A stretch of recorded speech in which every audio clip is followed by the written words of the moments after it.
সোমবার উদয়পুর কাকরাবন থানাধীন কিশোরগঞ্জ এসবি স্কুলের শিক্ষক সুজিত ভৌমিক নামে এক শিক্ষককে গ্রেফতার করেছে কাকরাবন থানার পুলিশ। কাকরাবন থানার এএসআই রঞ্জিত দাস জানান, গত বেশ কিছুদিন আগে শিক্ষক সুজিত ভৌমিকের বিরুদ্ধে পুরনো এক মামলায় ওয়ারেন্ট ইস্যু হয়।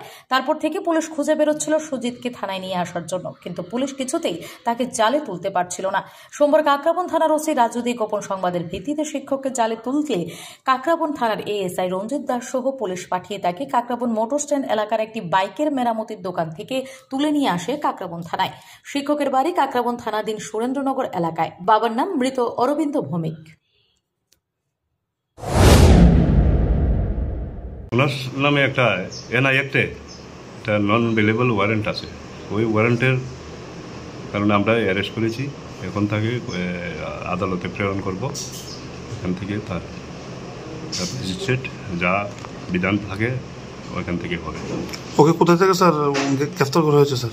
গোপন সংবাদের ভিত্তিতে কাকরাবন মোটর স্ট্যান্ড নিকটবর্তী ওই বাইক মেকানিক্সের দোকান থেকে তাকে অ্যারেস্ট করা হয়। স্যার এই কেসটা কবে করা হয়েছিল স্যার? এটা তো গত bureau report, S Bharat live 24 hours.